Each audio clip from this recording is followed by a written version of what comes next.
Emotional integration. जैसे अगर इसके लिए मैं एक एग्जांपल दूं, आपने मूवी देखी है तारे ज़मीं पे? देखी है मूवी? किसने देखी है? हाँ, तो क्या था, क्या वो बच्चा सच में टैलेंटेड नहीं था? क्या वो फुलिश था? नो। लेकिन क्या था, मेंटल जो उसकी स्टेबिलिटी थी, इमोशनल जो इंटीग्रेशन था, क्यों क्यों हर्ट हुआ था? क्योंकि घर पे उसके पेरेंट्स उसको नहीं रख रहे थे, बोर्डिंग स्कूल भेज दिया था और बाहर उसके मजाक उड़ाए जाते थे। आगे उसके जो फादर थे वो बिल्कुल भी उसकी परवाह नहीं करते थे और बोर्डिंग स्कूल में भी क्या होता था उसके साथ, जो उसको बर्ड्स थे, बर्ड्स नहीं, जो वर्ड्स बुक्स में दे रखे थे वो क्या करते थे, फ्लाई करते हुए देखे थे, लाइक अ बर्ड। देखा था आपने मूवी में? ये बीमारी होती है, आपने स्पेशल एजुकेशन में आती है बेटे। जैसे किसी को कैलकुलेशन करने में प्रॉब्लम होता है तो उसको बोलते हैं डिसकैलकुलिया। ये बीमारी हर बार आपसे सीटेट टेस्ट नेट में पूछी जाती है। जिनको ग्राफिकल प्रॉब्लम होती है उनको होती है डिस्ग्राफिया। ठीक है, और जिन बच्चों को बर्ड्स नहीं क्लियर दिखाए जाते हैं या फिर कुछ कैलकुलेशन की मिस्टेक्स होती है उनसे, तो उनको होती है डिसकैलकुलिया। ऐसे 3 तरह की होती हैं ये। उसमें क्या है, बच्चा जो होता है मेंटली रिटार्डेड नहीं होता है, लेकिन क्या उसकी जीन्स में थोड़ी सी प्रॉब्लम आती है, किसको, चीज़ों को अंडरस्टूड करने के लिए, समझने के लिए, क्योंकि उसका जो माइंड होता है वो उसी के अकॉर्डिंग क्या काम करता है। Helpful emotional integration. अब हम इस थ्योरी को वहां पे कैसे लगा सकते हैं? अब इसमें दिया गया है कि जैसे आपकी बुक में कि कोई ब्लैक बोर्ड पे वर्ड लिख रहा है, हम उसे दिखाते हैं, या फिर हम चेयर को चेयर बोल के उसे दिखाते हैं, तो क्या होगा? बच्चा रिलेट करेगा। कैसे? जैसे आपकी बुक में दिया हुआ है, चेयर जैसे हमने दिखाई और बाद में उससे पूछा कि आप ये क्या है, मैच दिखा के, तो थोड़ा रिलेट करेगा। वो मैच को मैच नहीं बताएगा, लेकिन वो मैच को क्या बताएगा? चेयर।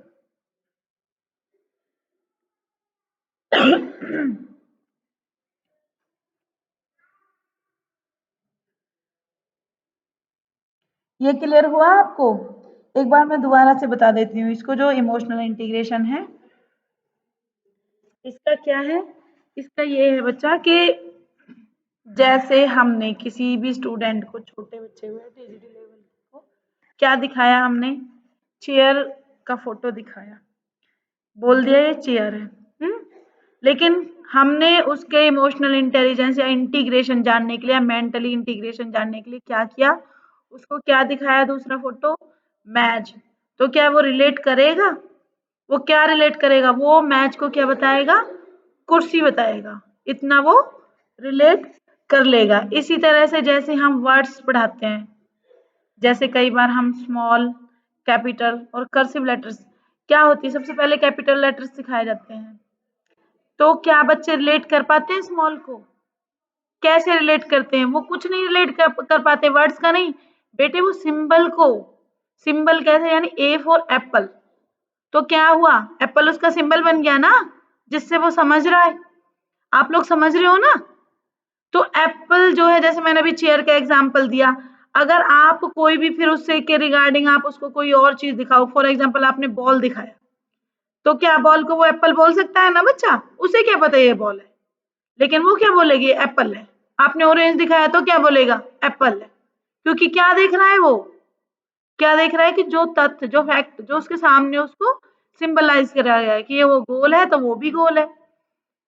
ये आपने अभी जब आप लेसन प्लान बनाओगे ना बच्चा, टीचिंग क्लासेस होंगी, तब बहुत ये चीजें मायने रखती हैं, तब आपको पता चलेगा कि क्या है ये। जैसे किसी भी आप चेयर्स का एग्जांपल, मेज का मैंने इसीलिए दिया है, तो वो वहां पे क्या रिलेट कर लेगा, मेज और चेयर को। कैसे? क्योंकि उसके भी नीचे क्या होते हैं, 4 वो होते हैं टांगे, फुट्स मान सकते हो, और मैच के भी। ये क्लियर हुआ आपका?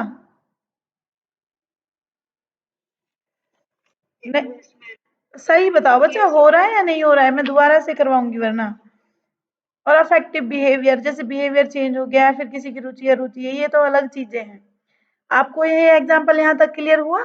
मैच कुर्सी वाला या फिर गोल चीजों के, या फिर आपने कोई ट्रायंगल में शेप दिखाई है तो उस चीज को पहचान जाएगा, ये सारे एग्जाम्पल इसी के अंदर आते हैं। क्लियर हुए आपको? Yes ma'am. टफ तो नहीं लग रहा? एजुकेशन इम्प्लीकेशन थोड़े हार्ड हैं, उस टाइप के दिए हुए हैं, थोड़े हाई लेवल के हैं, लेकिन अगर रिलेट कर करके पढ़ोगे, एग्जाम्पल से समझोगे तो सारे क्लियर हो जाएंगे। बस थोड़ा सा मैं यही आपसे कह रही, कंफ्यूजन पता है कहाँ क्रिएट होती है? कंफ्यूजन बच्चों को वहां पे क्रिएट होती है जब उनको सारी चीजें सेम लगने लगती हैं। अब जैसे ट्रायल एंड एरर पढ़ा आपने, अकेला पढ़ा था तो आपको क्लियर हो गया, लेकिन अब इसके साथ क्या हो गया, एसआर लर्निंग होगी तो और टफ हो गया। अब मैं साथ में इसके इनसाइट कराऊंगी तो वो आपके लिए और टफ हो जाएगा, क्योंकि तीनों थ्योरीज होगी। ये होता है कि आप ना उन चीजों को डिफरेंशिएट, वही तो इस थ्योरी में दिखाया है कि जैसे मेज मेज अलग है, कुर्सी अलग है, लेकिन फिर भी स्टूडेंट क्या अज्यूम कर लेंगे कि कुर्सी ही मेज है और मेज ही कुर्सी है। वही तो मैं समझा रही हूँ आप लोगों को कब से। जैसे मैं एप्पल समझा रही हूँ तो एप्पल और बॉल में क्या डिफरेंस समझा आपने, कि वो भी गोल है वो भी गोल है। ऐसा ही आपको थ्योरी में लग रहा है कि ये भी थ्योरी है वो भी थ्योरी है वो भी थ्योरी है, तो अंतर कहाँ रह गया, जबकि आपको अच्छे से पता है सेब क्या है, बॉल क्या है, और कोई सर्कल वाली चीज क्या है, मेज क्या है, कुर्सी क्या है। इतने छोटे नहीं हो आप, लेकिन अपने लेवल के अकॉर्डिंग आपको थ्योरीज इसीलिए लग रही हैं। और ये चीजें देखो आपकी थ्योरी में क्लियर भी हुई है, किस पे डिपेंड कर रहा है ये, आपके इमोशनल और मेंटल इंटीग्रेशन पे क्लियर कर रहा है कि आप उस चीज को कैसे इंटीग्रेट कर रहे हो।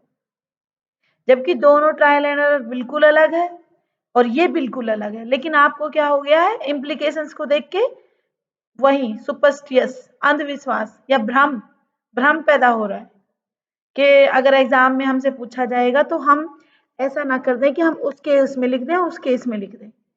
हो रही है ना ये कंफ्यूजन सबको? यस और नो? लग रहा है कि आप ट्रायल एंड एरर और स्टिमुलस रिस्पांस को एक साथ एक ही उसमें घुसेड़ दोगे, लग रहा है कुछ ऐसा?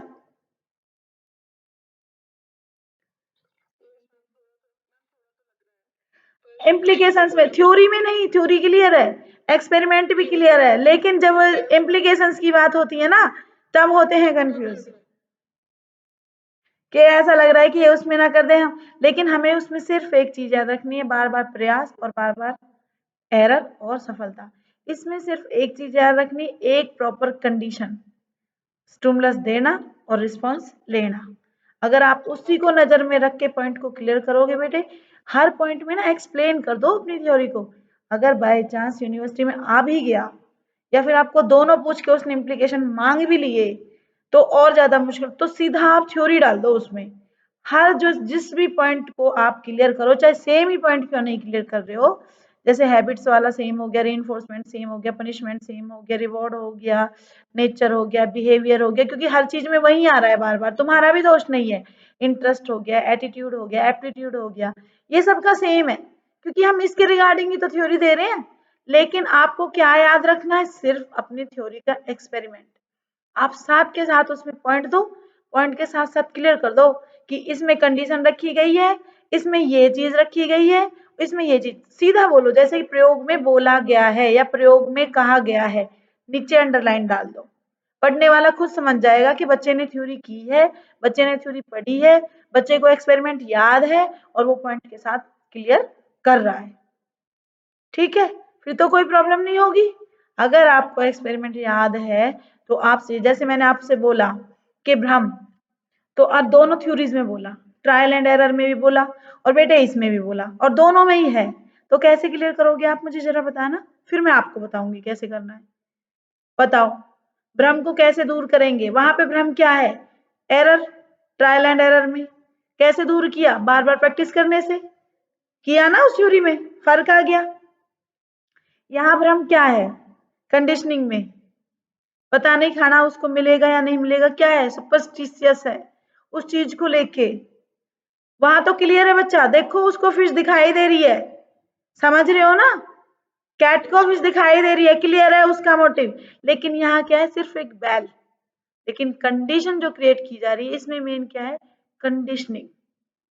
इस चीज को याद रखना। उसमें क्या है, कैट फ्री है, लीवर प्रेस कर सकते हैं, अपने हाथ पैर मार, इसमें क्या है, जो डॉग है उसको क्या दिया गया है, एक सिचुएशन में रखा गया है। समझ रहे हो ना? ये इनका डिफरेंस आपको याद रखना है। और ये आपको ज्यादा पढ़ने की जरूरत नहीं बच्चा, आपको सिर्फ और सिर्फ एक्सपेरिमेंट याद रखना है। पॉइंट जैसा आया आपने तुरंत अपना एक्सपेरिमेंट एक्सप्लेन किया और पॉइंट को क्या कर दिया, इंट्रोड्यूस कर दिया।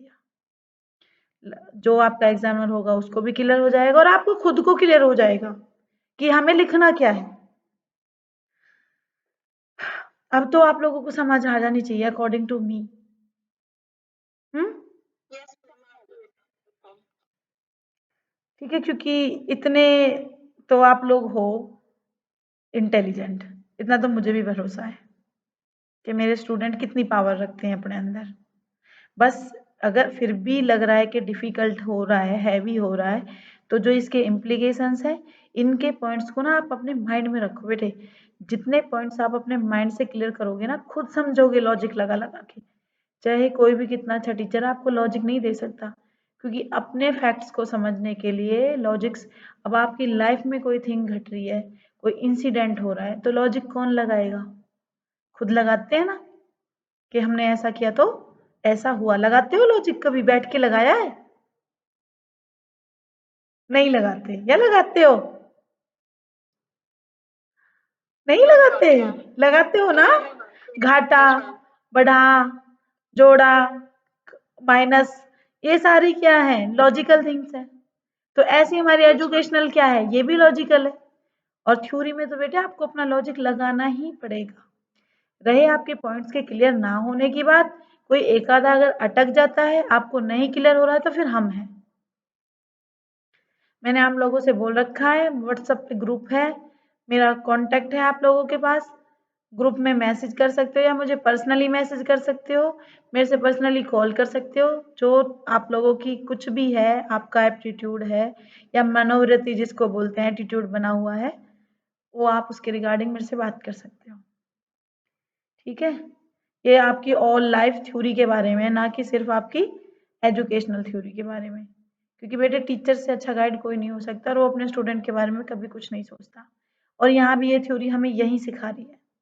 बार बार आप इस चीज को याद रखो, टीचर लर्नर, टीचर लर्नर। कल को आपने भी टीचर बनना है, आज मैं भी आपकी टीचर बन के पढ़ा रही हूँ। समझ आया? यहाँ पे कंडीशन में डॉग को रखा गया। पेवलोव चाहे वैसे एक साइकोलॉजिस्ट है, लेकिन उस टाइम क्या कर रहा है, वो उसको हैंडल कर रहा है। तो क्या हुआ, वो उसका टीचर हुआ, एज अ टीचर। कैट को किया, वो उसका क्या हुआ, क्या सिखाना चाह रहा है उसको, सक्सेस। बार बार ट्राई करने के बाद बार प्रैक्टिस। यहाँ डॉग को क्या सिखाया जा रहा है, इंक्रीज, उसका इंटरेस्ट क्रिएट करना। ये भी क्या हुआ, टीचर लर्नर प्रोसेस हुई। क्लियर हुआ ना आपको? इसमें ये सारा आ गया। ठीक है, कोई बच्चा मानसिक रूप से पिछड़ा है, शारीरिक रूप से, क्या करोगे आप उसको, डिमोटिवेट तो नहीं करोगे, मोटिवेट करोगे। यही इस थ्योरी के रिगार्डिंग है। और स्टिमुलस इसमें इसलिए है कि आपको कंडीशन तो है ही आपके पास कि भाई बच्चा है, आपको पढ़ाना है, स्टूडेंट है, उनको पढ़ना है। कंडीशन तो ऑलरेडी है आपके पास, लेकिन क्या है, स्टिमुलस क्या दोगे। अगर कोई बच्चा है, मान के चलो फिजिकली हैंडीकैप्ड है, आप उसकी मदद कर सकते हो। आप उसको इमोशनल स्टेबिलिटी दे सकते हो ना। ये चीजें तो होगी साइकोलॉजिकल। दिखाने के लिए क्या कर सकते हो, help according to his physical life. बहुत सी ऐसी चीजें होती है जिनका बच्चों को नहीं पता होता और टीचर्स को पता होता है। और अगर अपने टीचर्स अपने सारे एक्सपीरियंस अपने स्टूडेंट्स के साथ क्लियर करें, तो बच्चों आपकी लाइफ ना थोड़ी सी आसान बन सकती है। मैं कहूँ तो बहुत ज़्यादा आसान भी बन सकती है। क्योंकि हम अब तक जितनी मैंने अपनी क्वालिफिकेशन ली है, आज मैं यहाँ तक हूँ, तो किसकी मेहरबानी है, हमारे टीचर्स की। हमारी फैमिली हमें क्या करती है, सोशली, फाइनेंशियली, फिजिकली, लेकिन हमें mentally plus socially plus economically कौन करता है, हमारे teachers. Preparation for all life कौन सिखाता है, मैनेजिंग, एडजस्टमेंट कौन सिखाता है, हमारे टीचर्स। ठीक है, तो आपको बार बार ये चीजें याद रखनी है, अपनी थ्योरी के लिए भी, अपने नेक्स्ट आने वाले स्टूडेंट्स के लिए भी। तर्क में सिद्धांत है, अब इसमें लिमिटेशन दे रखी है, लॉजिक। अब देखो हम कितने लॉजिक के ऊपर बातें कर रहे हैं, और इसमें क्या कंडीशनिंग थ्योरी में क्या डाल दिया है कि जो वॉलेंटरी एक्टिविटी है उसमें क्या है, ये लॉजिक नहीं लगा है। क्यों नहीं लगा, क्योंकि जो डॉग है उसने अपना लॉजिक कहीं यूज किया, अब ट्रायल एंड एरर को देखो आप, उसने लॉजिक लगाया ना बिल्ली ने अपना बार बार, लेकिन इसमें क्या किया, उसको पहले क्या दे दिया, स्टूमलस, यानी पहले उसको दीपन यानी रिंग दे दी, बैल दे दी, तो उसने अपना लॉजिक नहीं किया। उसे पता चलेगा जैसे रिंग बजेगी आपको सलाइवा क्रिएट होगी, यानी आपको खाना मिलेगा। तो इसमें क्या हो गया, लॉजिक नहीं रहा। क्लियर हुआ। स्वक्रिया, क्योंकि ये अपने आप हो रही है अंदर से, सलाइवा जो इंक्रीज हो रहा है।